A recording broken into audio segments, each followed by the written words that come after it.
Élodie Gentina, bonjour. Bonjour. Vous êtes professeure à l'IESEG School of Management, vous êtes fondatrice d'EG Consulting et vos travaux portent sur la génération Z essentiellement. Alors la génération Z, c'est cette génération née après 95 que l'on dit digital native. On va s'intéresser aux stéréotypes qui concernent cette génération Z. Le premier stéréotype que je voudrais évoquer avec vous, c'est cette dépendance au smartphone qui caractériserait cette génération Z. D'abord, est-ce que c'est une réalité ?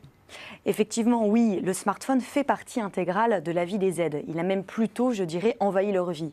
Alors si on prend des chiffres clés, plus de 80% des jeunes de 12 à 18 ans sont équipés d'un smartphone aujourd'hui. Et plus on avance dans l'âge, plus ce pourcentage augmente. On est à 49% pour les collégiens en 6e et on arrive à 95% pour les lycéens.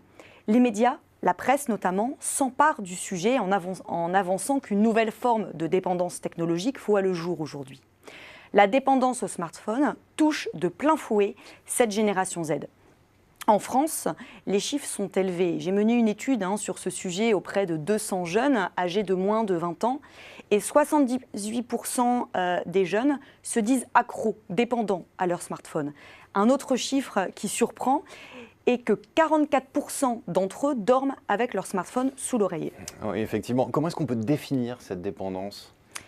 Être accro à son smartphone, cela signifie être incapable, par exemple, de passer 1 heure sans consulter son smartphone. Donc les Z consultent leur smartphone 150 fois par jour en moyenne, ce qui est énorme. Être accro au smartphone, c'est aussi, par exemple, être énervé quand on est à court de batterie, ou quand on n'a pas de réseau, ou simplement quand on ne peut pas s'imaginer de vivre sans le smartphone. Aujourd'hui, on a même inventé un nouveau terme pour désigner cette phobie de ne pas avoir son téléphone portable à portée de main. C'est la nomophobie, no mobile phobia.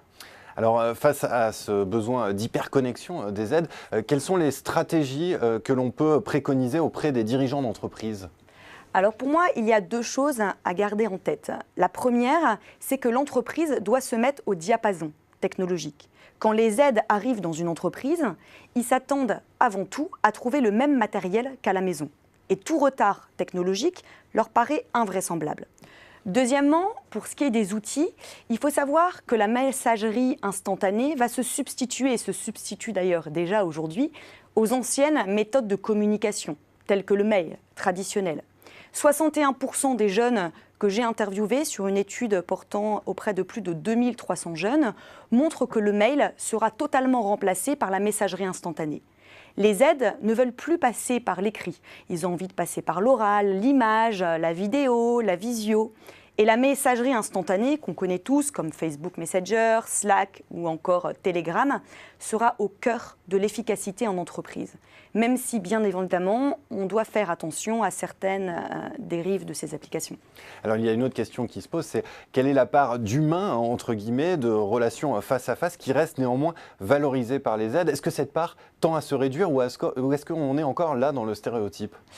Alors je dirais non, au contraire, la transformation numérique qui s'opère en entreprise doit justement se centrer avant tout sur l'humain, le relationnel, la collaboration, la co-création. On peut en effet se poser la question de savoir si les Z sont prêts à basculer totalement sur Internet et à se rendre dans des magasins 100% digitalisés, sans personnel, sans vendeur, comme par exemple Amazon Go. La réponse n'est pas totalement. Pour résumer en 2 mots, les Z recherchent dans leur expérience de shopping au point de vente la réalité augmentée. Mais non la digitalisation à 100%. La digitalisation doit être au service de l'humain. La digitalisation doit servir à renforcer les relations humaines, les expériences émotionnelles au point de vente. Et d'ailleurs, un chiffre clé le démontre, près de 60% des Z rêvent que des pure players ouvrent des magasins physiques. Le concept de magasin éphémère, les pop-up stores par exemple, fait aussi fureur. Le clivage off-on n'existe plus aujourd'hui. Le Z est au centre de tout et on parle d'omnicanalité. Alors, comment est-ce qu'on peut rapprocher le Z en tant que consommateur et en tant que futur collaborateur de l'entreprise ? Comment est-ce qu'on peut articuler tout cela pour en faire un levier de performance pour l'entreprise ? Je dirais que le modèle de commerce de demain pour les Z, c'est un modèle phygital. Un modèle qui combine le offline, le online, le physique le digital, un modèle plus humain, plus personnalisé et un modèle aussi qui est beaucoup plus dans l'expérience client. Le magasin est en train de devenir et deviendra demain un lieu de vie, un lieu de socialisation, un lieu de découverte, un lieu où on cherche à expérimenter son autonomie, où on cherche à appliquer son expertise.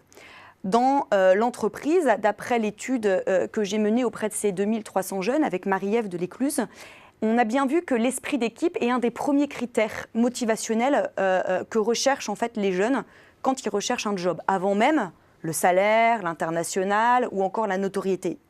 Et donc, dans un monde de plus en plus changeant, numérique, qui entraîne une perte de repères, le futur collaborateur Z est en fait en quête de sens.